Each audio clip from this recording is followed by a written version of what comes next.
Hello दोस्तों, स्वागत है आपका हमारे YouTube channel Amit Aryan school में। तो दोस्तों, आप जैसा कि थंबनेल में देख चुके होंगे, हम रेलवे के लिए बहुत ही इम्पोर्टेंट जीएस पढ़ने जा रहे हैं, जो पिछले वर्षों का आया हुआ है। सब कुछ इसी में मिलेगा। तो दोस्तों, आप तो इस बुक के बारे में अच्छे से जानते भी होंगे। संपूर्ण निचोड़ यानी कि कुल मिला के 11,640 प्रश्न बनने वाले हैं, जो सभी अध्यायवार मतलब सब्जेक्ट वाइज चलेंगे। हम सामान्य ज्ञान सारा बिल्कुल इसमें चैप्टर वाइज मिलेगा आपको। तो आप ध्यान से देखते रहना। आप हम एक वीडियो में या 2 वीडियो में या 10 वीडियो में कवर करेंगे, थोड़ा थोड़ा करके। आप बिल्कुल अंत तक बने रहना। जैसे ये सब्जेक्ट देख लेते, पहले हम हिस्ट्री पढ़ेंगे। हिस्ट्री में सारे टॉपिक बिल्कुल शुरू से स्टार्ट करके लास्ट तक चलेंगे। उसके बाद ये सब आप हिस्ट्री देख सकते हैं, मॉडर्न हिस्ट्री तक। फिर उसके बाद भारतीय राज व्यवस्था पढ़ेंगे, सब पढ़ेंगे, आप देखते रहना। और फिर भूगोल पढ़ेंगे, विश्व का भी और भारत का भूगोल पढ़ेंगे। फिर बाद में ये परंपरागत कला को सामान्य ज्ञान ये सब पढ़ेंगे। तो दोस्तों, बहुत ही इंपॉर्टेंट वीडियो होने वाली है। आप अंत तक बने रहना वीडियो में ज़रूर। आपके लिए बहुत ही इंपॉर्टेंट है जो ग्रुप डी का एग्ज़ाम देने वाले हैं। तो दोस्तों, टाइम वेस्ट ना करते हुए हम पहला प्रश्न स्टार्ट करते हैं। तो हमारा आज का पहला प्रश्न है, इनमें से कौन सा पाषाण युग यानी कि स्टोन एज के 3 प्रमुख कालों के अंतर्गत नहीं आता है? तो दोस्तों, पूरा पाषाण काल आता है, नव पाषाण काल भी आता है तथा मध्य पाषाण काल भी आता है, लेकिन जो इसमें ताम्र पाषाण काल है ये नहीं आता है स्टोन एज के अंतर्गत। इसमें पढ़ लेते हैं हम क्या है। पाषाण युग में मनुष्य पत्थर के औजारों का उपयोग करता था। पाषाण युग के 3 चरण पूरा पाषाण काल, मध्य पाषाण काल और नव पाषाण काल हैं। तो ताम्र पाषाण काल युग जो है वह नव पाषाण काल के युग बाद में प्रारंभ हुआ, जिसमें मनुष्य तांबे के औजारों का प्रयोग करने लगा।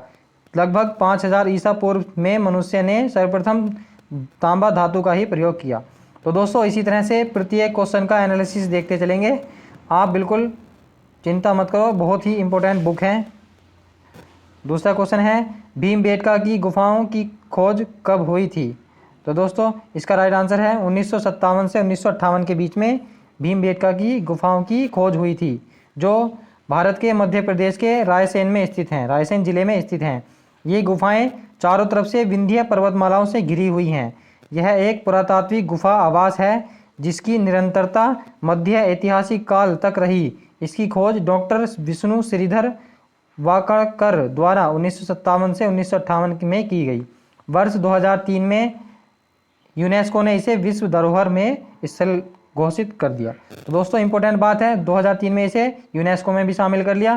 तथा खोज किसने की, इसका नाम भी आ गया। और कहाँ पर है ये? मध्य प्रदेश के रायसेन जिले में स्थित है, विंध्य पर्वतमालाओं से घिरी हुई है। चलिए, क्वेश्चन नंबर 3, भीमबेटकाओं के शैशाल्य निम्नलिखित में से किसके लिए प्रसिद्ध हैं? तो दोस्तों, भारतीय उपमहाद्वीप पर मानव जीवन के प्राचीनतम चिन्हों की वजह से यह जो है भीमबेटका के शैशाल्य निम्नलिखित में से प्रसिद्ध हैं। किस लिए प्रसिद्ध हैं? भारतीय उपमहाद्वीप पर जो मानव जीवन के प्राचीनतम चिन्ह मिले हैं उसके लिए इन भीमबेटकाओं की गुफाओं में संकेत मिलते हैं। क्या क्या पढ़ लेते हैं। मध्य प्रदेश के विंध्य क्षेत्र में भोपाल के दक्षिण पूर्व में रायसेन जिले में अवस्थित भीमबेटकाओं की गुफाओं से मानव जीवन के प्राचीनतम चिन्हों के प्रमाण मिले हैं। यद्यपि यहाँ अधिकांश चित्रकारी मध्य पाषाण युग की ही है, किंतु यहाँ उत्तर पाषाण युग, ताम्र पाषाण युग, काल, प्रारंभ, ऐतिहासिक और मध्यकालीन युग के चित्र भी मिलते हैं। तो ये यहाँ बहुत सारे चित्र मिलते हैं इन गुफाओं में, भीमबेटकाओं की गुफाओं में। तो इससे प्राचीन संकेतों का पता चलता है कि यहाँ पर जो है आदि मानव या मानव रहता था। तो दोस्तों, नेक्स्ट क्वेश्चन है आज हमारा क्वेश्चन नंबर 4, भारत में पाषाणकालीन शिला चित्रकारी कहाँ पाई जाती है? तो इसका राइट आंसर है भीमबेटकाओं की गुफा में। अभी हमने पढ़ लिया, अब आपके बिल्कुल इस तरह से याद हो गया होगा।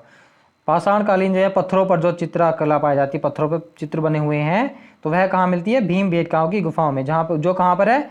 मध्य प्रदेश के रायसेन जिले में।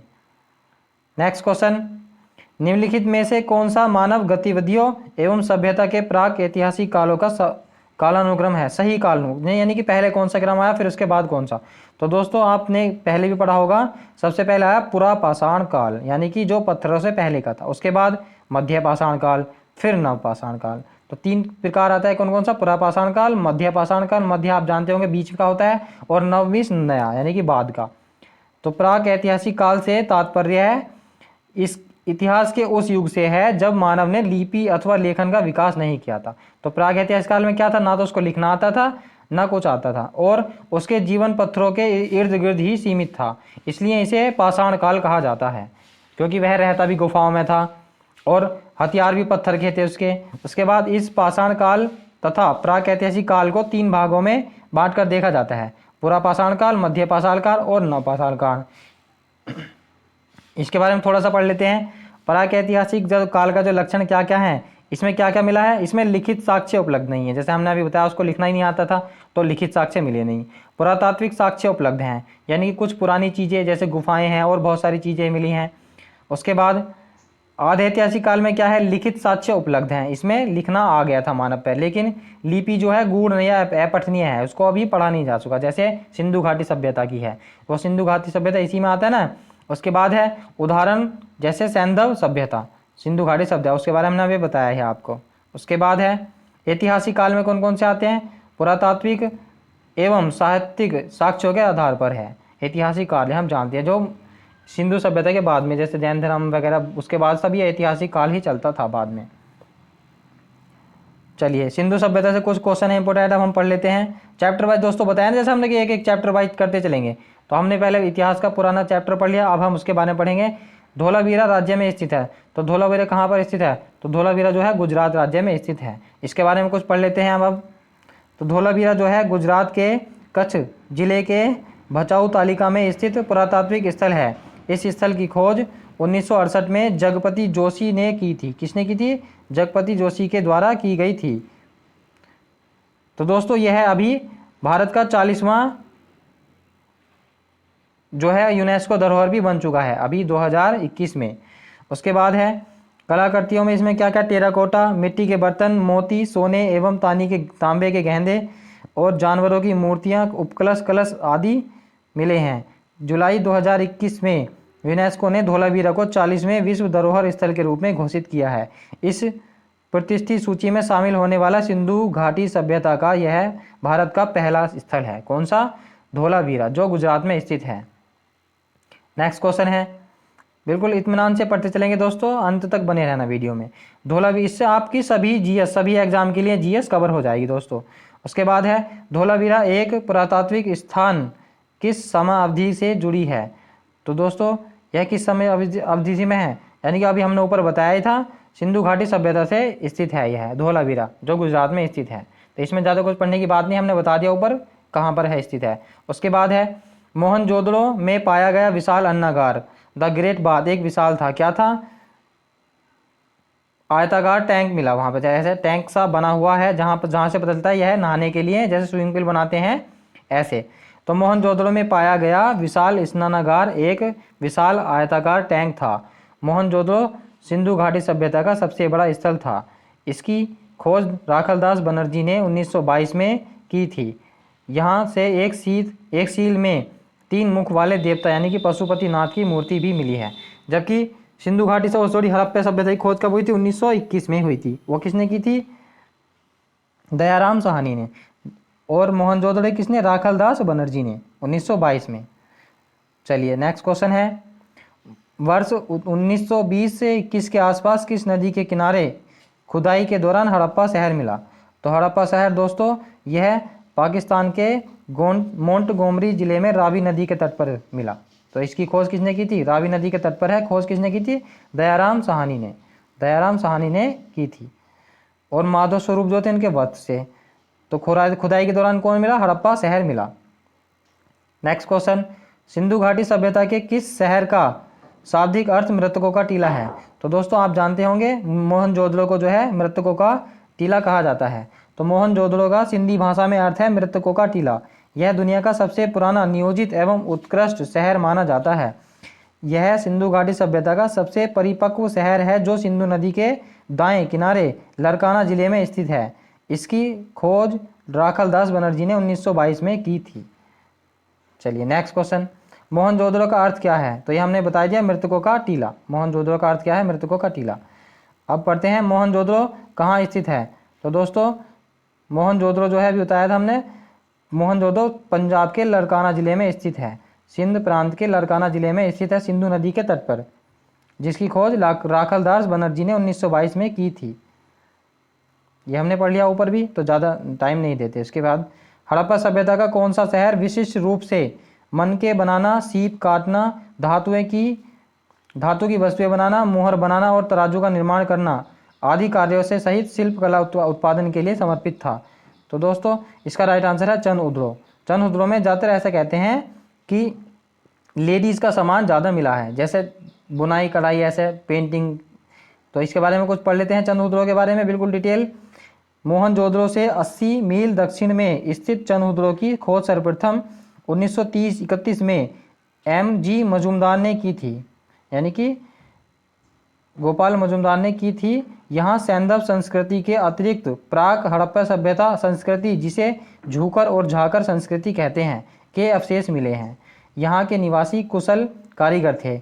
इसका प्रमाण इस बात से मिलता है कि यहाँ मनके बनाने की फैक्ट्री, सीप, मुहर तथा मुद्रा बनाने का प्रमुख केंद्र था।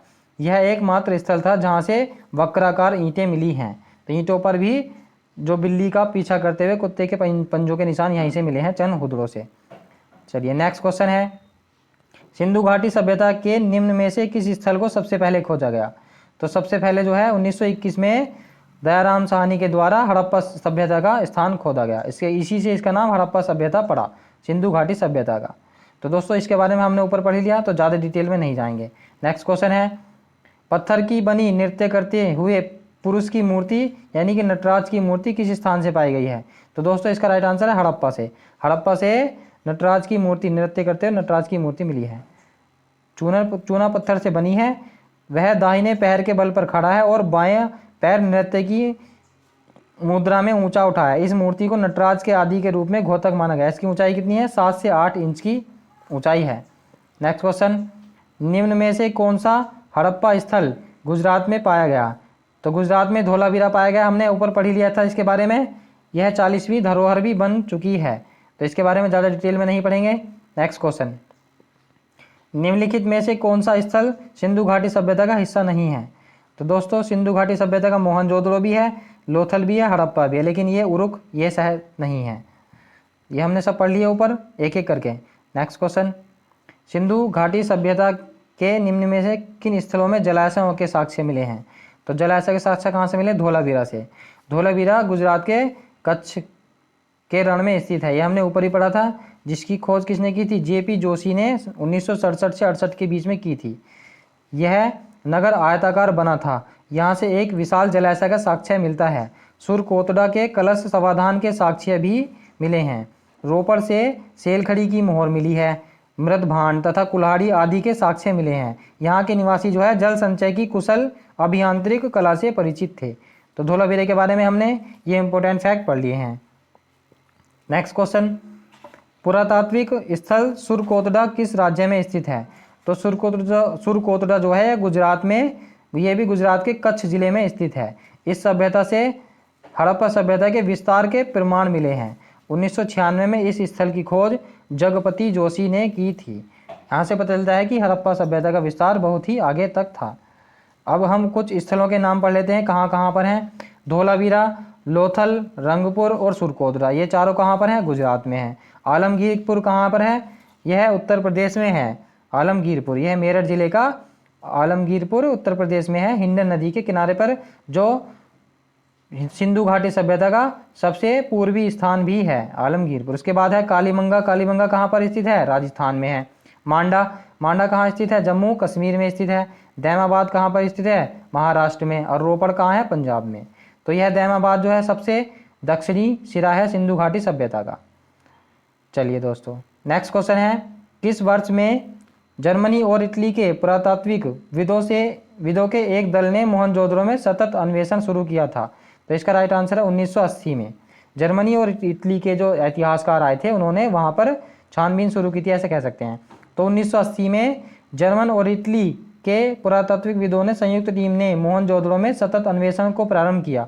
1986 में अमेरिकी दल द्वारा हड़प्पा के उत्खनन प्रारंभ किए गए और 1990 में R.S. विश ने धोलावीरा में उत्खननों का प्रारंभ किया था। 1990 में। नेक्स्ट क्वेश्चन है, हड़प्पा सभ्यता की मोहरों पर निम्नलिखित में से कौन सा पशु अक्सर देखा जाता था?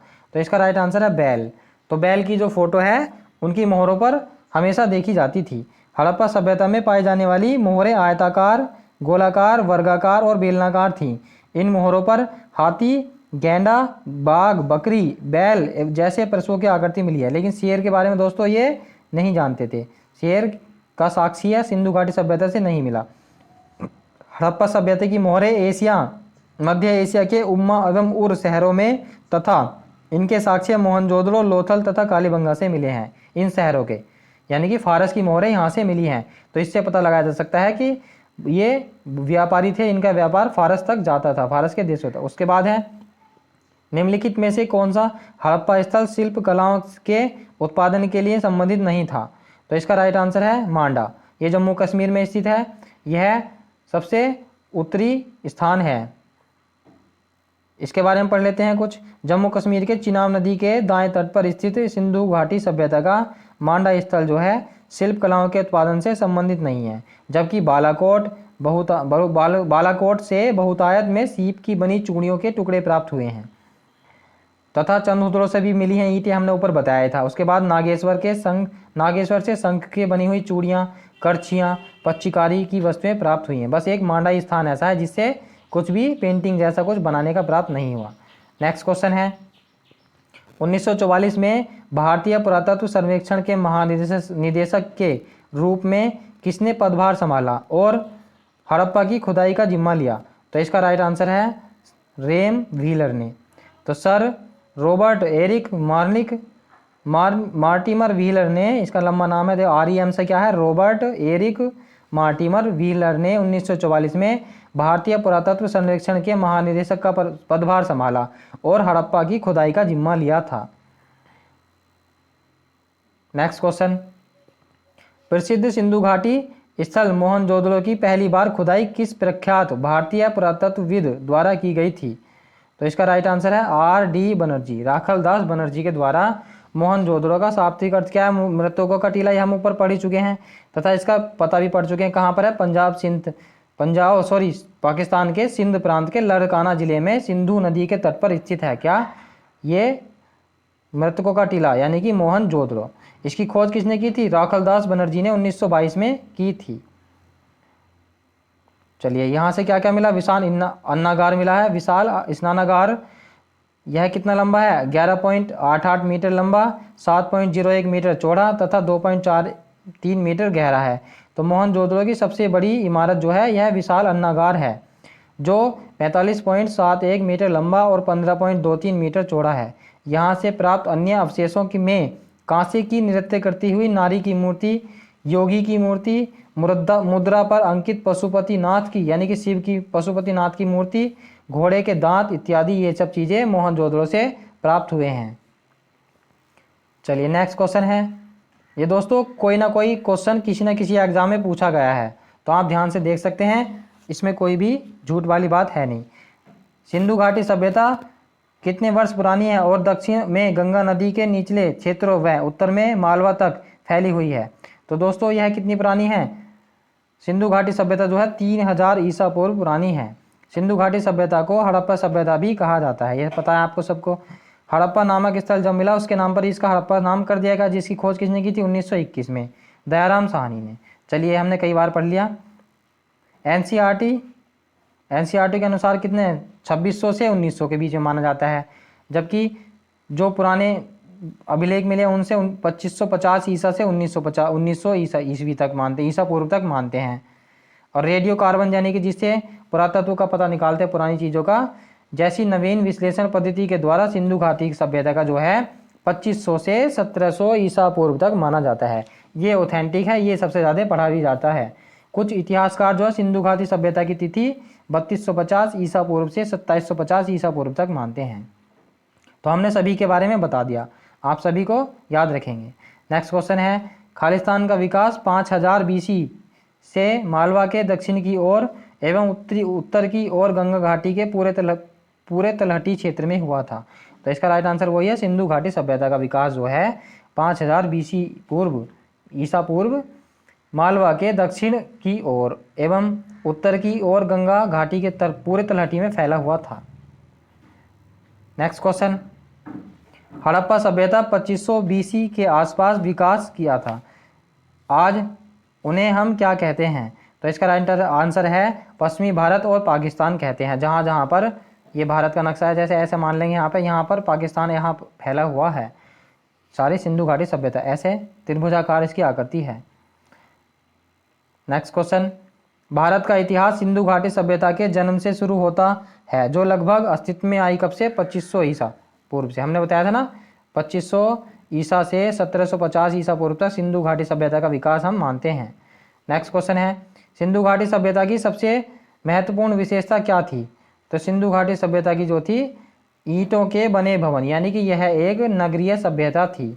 उस ज़माने में भी यह एक अच्छे से बढ़िया से बिल्कुल नालियाँ बनी हुई थी, जैसे पक्के बनी हुई होती हैं, तथा नालियाँ ऐसे बनी होती थी जिधर को हवा चलती थी खुद ही स्वतः ही साफ़ हो जाती थी, इतने अच्छे से बना हुआ था। नेक्स्ट क्वेश्चन है, सिंधु घाटी सभ्यता है कैसी सभ्यता? सिंधु घाटी सभ्यता कांस्य युगीन सभ्यता है, क्योंकि ये कांस्य धातु का प्रयोग ज़्यादा करते थे, लोहे के बारे में ये लोग नहीं जानते थे।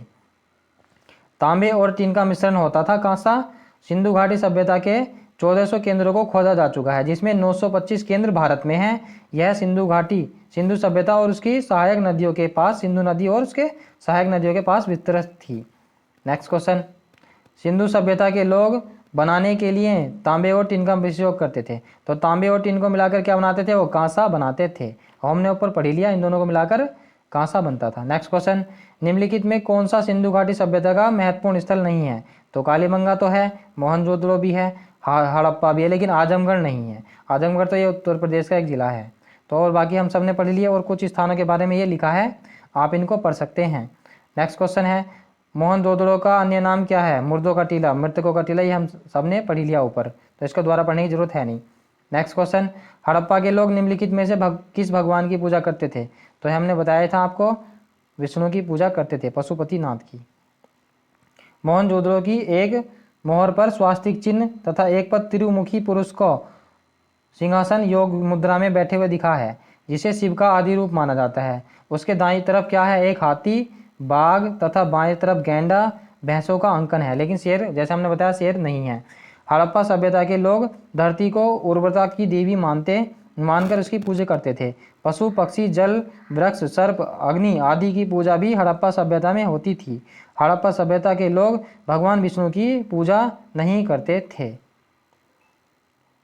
तो इसमें हमने पढ़ लिया, किसकी पूजा नहीं करते थे? विष्णु की नहीं करते थे, जबकि शिव की करते थे, पशु पक्षियों की भी करते थे। स्वास्तिक का चिन्ह भी मिला है, वहाँ से स्वास्तिक का चिन्ह भी मिला है, ये गलत बना दिया हमने, स्वास्तिक का चिन्ह भी वहाँ से दोस्तों मिला है, ये वाला।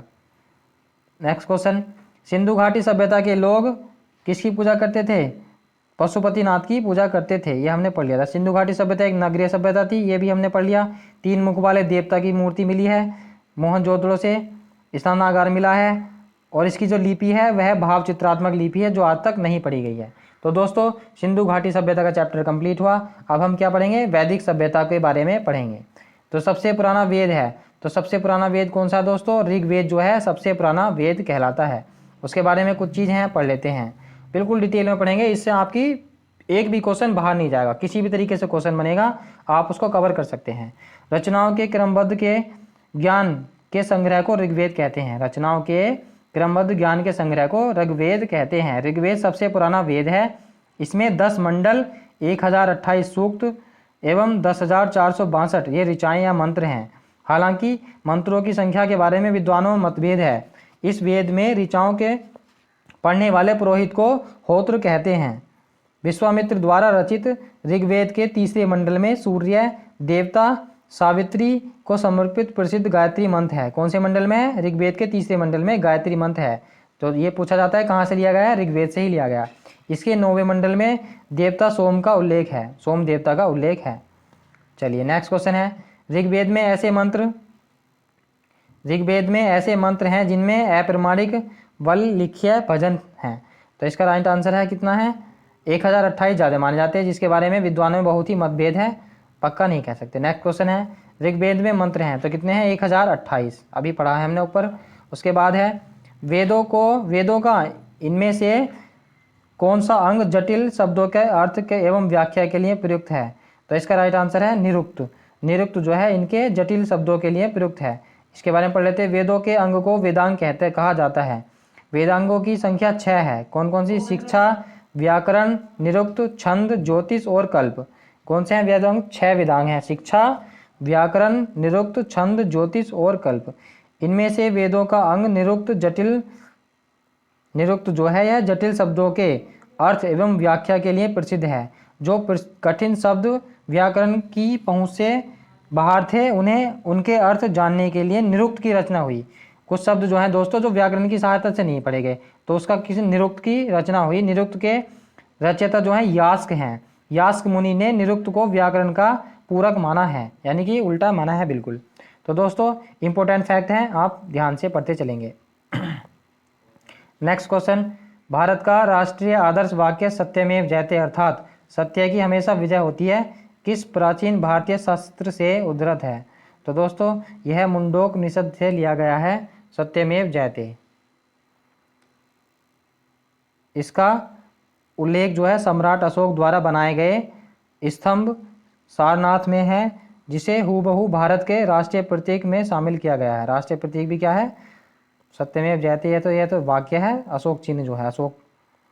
नेक्स्ट क्वेश्चन, धनुर्वेद यजुर्वेद का उपवेद है, इसका संबंध निम्न में से किससे है? तो धनुर्वेद जो है दोस्तों यह युद्ध कौशल से है। धनुर्वेद यजुर्वेद का एक उपवेद है। इसके अंतर्गत धनुर्विद्या जैसे सैन्य विज्ञान आता है।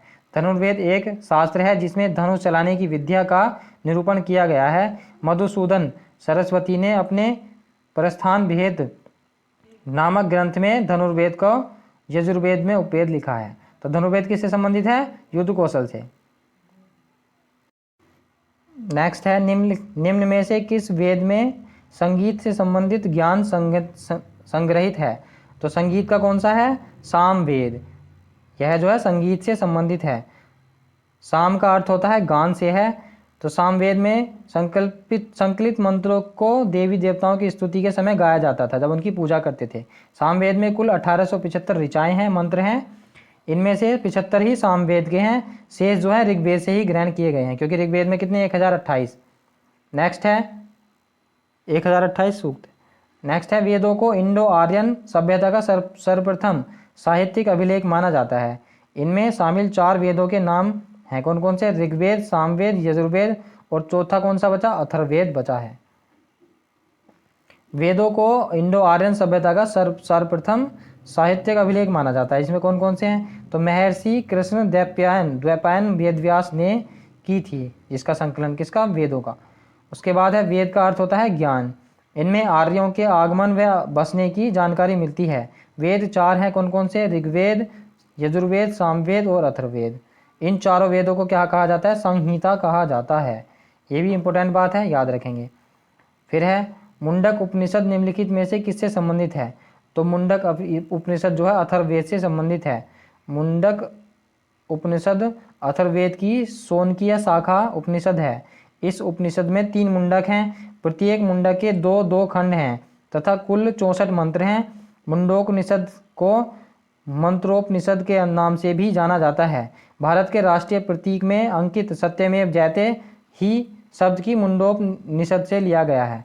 तो सत्यमेव जयते कहाँ से लिया गया? मुंडोपनिषद से लिया गया है, जो किसका है? किसका भाग है दोस्तों? अथर्ववेद का ही भाग है। फिर है भारत की वैदिक काल अवधि कब से कब तक चली?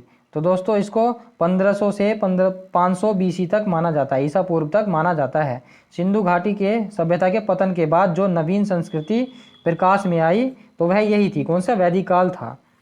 तो ये जो है ग्रामीण थे, लेकिन जो सिंधु घाटी सभ्यता थी वो नगरीय सभ्यता थी।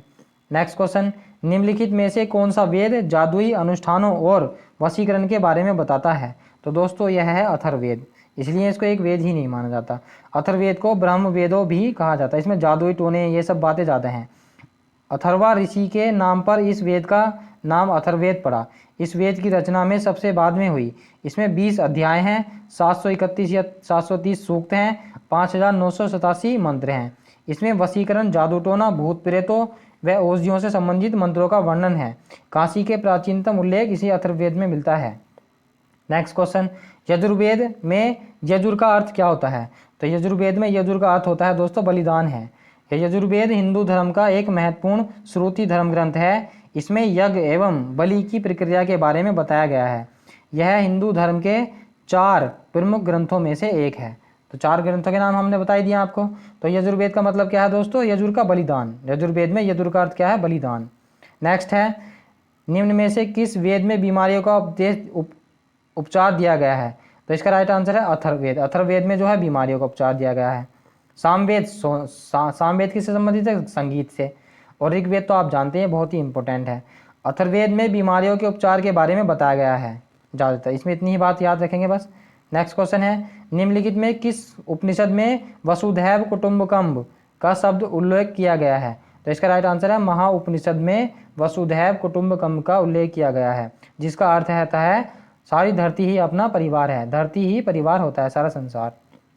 नेक्स्ट क्वेश्चन है, उपनिषदों में से उपनिषद मुख्य माने जाते हैं? तो इसका राइट आंसर है 108,11। उपनिषद ही समस्त भारतीय दर्शन के मूल स्रोत हैं, जिन्हें वेदांत भी कहा जाता है। सत्यमेव जयते भारत का राष्ट्रीय आदर्श वाक्य है, जो मुंडकोपनिषद से लिया गया है। भारतीय इतिहास में मुक्तिता उपनिषद में 108 उपनिषदों का उल्लेख मिलता है, लेकिन 11 उपनिषद ही प्रमाणिक हैं, जिनमें बृहदारण्यक उपनिषद सबसे बड़ा है, मांडव्य उपनिषद जो है सबसे छोटा है जिसमें 12 श्लोक हैं, तथा छांदोग्य उपनिषद सबसे पुराना है। तो सबसे पुराना कौन सा है? छांदोग्य। और सबसे छोटा कौन सा है? मांडव्य उपनिषद। सबसे बड़ा कौन सा? वृहद। वृहद के नाम से पता चलता है सबसे बड़ा है। नेक्स्ट क्वेश्चन, सबसे पुराना उपनिषद कौन सा है? तो सबसे पुराना उपनिषद जो है छांदोग्य उपनिषद है। यह हमने अभी पढ़ाई था ऊपर।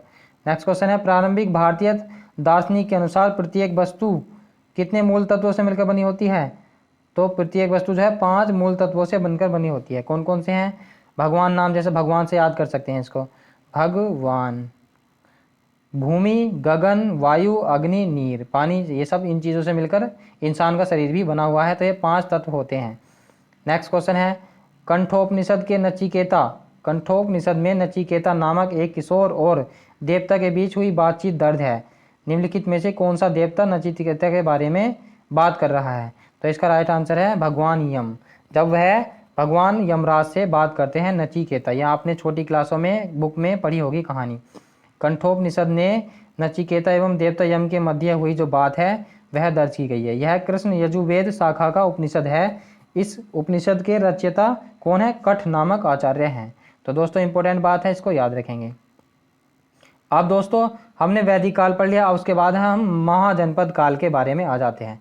तो वहाँ से बाहर कुछ नहीं आएगा दोस्तों, क्योंकि उसमें बहुत सारी डिटेल दी गई है ना, तो उसमें डिटेल में सब कुछ आ जाता है। पहला क्वेश्चन है महाजनपद काल का। अब हम महाजनपद काल पढ़ने जा रहे हैं। आप उसी तरह से वीडियो में बने रहना, बहुत ही इंपॉर्टेंट है। सारी वीडियो देखना दोस्तों, आपके एग्जाम एकदम से क्लियर हो जाएगा। नेक्स्ट क्वेश्चन है, निम्नलिखित में विकल्पों में से गलत जोड़ी का चयन करो। तो चंद्रगुप्त मौर्य, ये मौर्य साम्राज्य के साम्राज्य से रिलेटेड हैं दोस्तों, वैसे तो इन्होंने दिया नहीं। बिंबिसार जो है गुप्त साम्राज्य की, ये गलत है। कनिष्क कुषाण वंश के, यह सही है। राजा राज चोल, ये सही है। ये चारों ठीक है, लेकिन बी नंबर का जो है गलत है। तो बिंबिसार ने 544 ईसा पूर्व में मगध पर हर्यक वंश की स्थापना की। इसके पूर्व यहाँ बृहद्रथ का शासन था, लेकिन वह माना नहीं जाता। तो बिंबिसार ने गिरिव्रज को अपनी राजधानी बनाया था। गिरिव्रज को इसने वैवाहिक संबंधों द्वारा अपनी स्थिति को मजबूत किया, यानी कि इसको दान में जो है दहेज में बहुत सारे राज्य मिल चुके थे। बिंबिसार ने लिच्छवी शासक चेटक की पुत्री चेलना, कौशलराज प्रसेनजीत की बहन महाकौशलना तथा मद्र देश की कन्या छोम से विवाह किया। तो काशी महाकौशला देवी की साथ दहेज में मिल गई थी। इसे काशी किसमें मिली थी? महाकौशला देवी के साथ दहेज में मिला था। तो तब जाके इसका राज्य जो है बड़ा बना था। तो 544 में सबसे पहला वंश भी कौन सा था? हर्यक वंश ही था। नेक्स्ट क्वेश्चन, बिंबिसार का शासक था। तो बिंबिसार का शासक कहाँ था? मगध साम्राज्य पर बिंबिसार का शासन था। नेक्स्ट क्वेश्चन, निम्न में से कौन सी मगध साम्राज्य की राजधानी थी? तो मगध साम्राज्य की राजधानी जो थी राजगीर थी। मगध प्राचीन भारत के 16 महाजनपदों में से एक था। यह बौद्ध काल में उत्तर भारत का सबसे शक्तिशाली जनपद था, जिसकी राजधानी क्या थी? राजगीर या राजगिरी गिरिव्रज थी। इसमें कुछ भी कह सकते हैं। कालांतर में मगध की राजधानी पाटलिपुत्र स्थानांतरित हुई। हालांकि शिशुनाग के शासनकाल में राजगीर के अतिरिक्त वैशाली नगर को अपनी दूसरी राजधानी बनाया गया था। जब इनके बाद शिशुनाग काल आया था तो उसने अपनी दूसरी राजधानी भी बना ली थी। क्या नाम था उसका? वैशाली। जबकि इनके में क्या रही थी? राजगीर ही रही थी। नेक्स्ट क्वेश्चन, आर्य संस्कृति के सर्वोच्च काल में गंगा घाटी के जनपद जो संख्या में थे कितने थे? 16 थे। कितने महाजनपद थे? 16। तो 16 महाजनपदों का जो चर्चा है वह कहाँ है? अंगुत्तर निकाय में दिया गया है। 16 महाजनपदों का पता किससे पता चलता है? अंगुत्तर निकाय से तथा जैन ग्रंथ भगवती सूत्र से मिलता है। इन 16 महाजनपद में मगध, वत्स, कौशल, अवंती सबसे अधिक प्रिय थे, जो प्रसिद्ध थे। इनकी राजधानी इनके पास में लिखी है। मगध की राजधानी क्या थी? ग्रीवज, और वत्स की कौशाम्बी, कौशल की श्रावस्ती और अवंती की उज्जैनी जो थी। ये सबसे अधिक प्रसिद्ध थे। कितने हैं? 5। उसके बाद है प्राचीन भारत में राज्य या प्रशासनिक इकाइयों को महाजनपद कहा जाता था। नेक्स्ट है प्राचीन काल में अवध को किस नाम से जाना जाता था? तो दोस्तों इसको अवध को 6ठी शताब्दी ईसा पूर्व कौशल के नाम से जाना जाता था। 16 महाजनपदों में विभाजित थी यह भारत हमारा। प्राचीन काल में अवध को कौशल के नाम से जाना जाता था। वर्तमान में यह फैजाबाद उत्तर प्रदेश में स्थित है। इस कौशल का क्या नाम है? वर्तमान में फैजाबाद। अब यह हमने महाजनपद काल पढ़ लिया। अब उसके बाद हम जैन धर्म पढ़ेंगे। कुछ इंपॉर्टेंट फैक्ट हैं बस जैन धर्म के बारे में देख लेते हैं। 6वीं शताब्दी ईसा पूर्व में प्रारंभ में भगवान महावीर का जन्म हुआ। निम्नलिखित में से किस स्थान पर हुआ था? तो भगवान जो महावीर का जन्म है वैशाली के कुंडग्राम में हुआ था। ये भगवान महावीर जो हैं 24वें अंतिम तीर्थंकर थे किसके?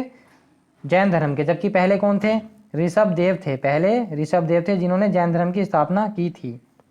इनका जन्म, महावीर स्वामी का जन्म जो है 540 ईसा पूर्व में कुंडग्राम, वैशाली के कुंडग्राम में हुआ था। इनके पिता जो है सिद्धार्थ कौन से कुल के थे? जात्रक कुल के प्रधान थे।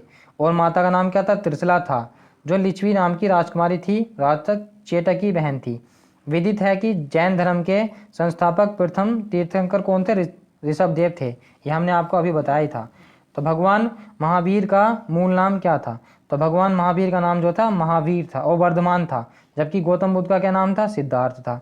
तो भगवान महावीर का मूल नाम वर्धमान था। महावीर का जन्म प्राचीन वज्जी गणतंत्र की राजधानी वैशाली के निकट कुंडग्राम में हुआ था। यह हमने अभी ऊपर पढ़ ही लिया, इसके बारे में इसे दोबारा नहीं पढ़ते। ये काम की जो बात रहेगी, इनकी पत्नी का नाम क्या था? यशोदा।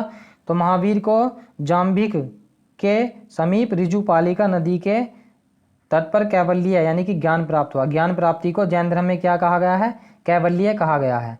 तो इनको कौन सी नदी के किनारे पर हुआ था? ऋजुपालिका। जबकि भगवान बुद्ध को कौन सी नदी के किनारे पर? निरंजना नदी के किनारे पर ज्ञान की प्राप्ति हुई थी। चलिए नेक्स्ट क्वेश्चन है, जैन मठ संस्थानों को क्या कहा जाता है? तो जैन मठ जो उनके संस्थान हैं उन्हें बसादिश कहा जाता है। जैन मठ संस्थानों को बसादिश या बसादी कहा जाता है। जैन धर्म के प्रथम तीर्थंकर ऋषभदेव थे। जबकि 24 में कौन थे? महावीर स्वामी। महावीर स्वामी के अनुयायी को मूलतः निग्रंथ कहा जाता था। महावीर जो है कौन से थे? 24वें अंतिम तीर्थकर थे। हमने पढ़ लिया ऊपर। 24वें जैन तीर्थकर का नाम क्या है? महावीर स्वामी। ये हमने पढ़ लिया।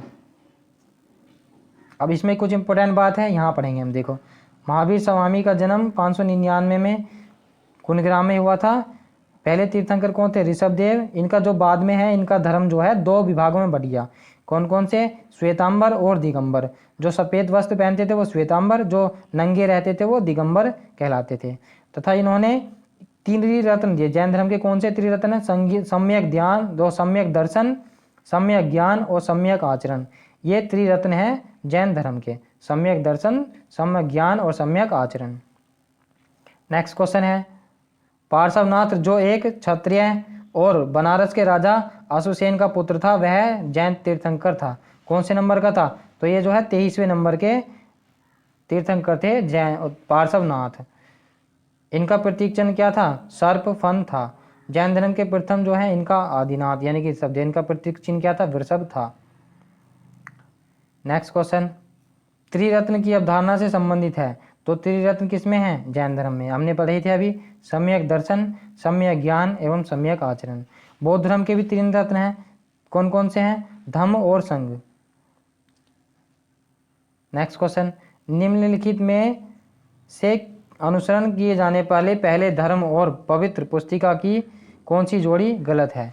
तो दोस्तों इस्लाम कुरान, ये बिल्कुल ठीक है। सिख धर्म क्या है? गुरु ग्रंथ साहिब।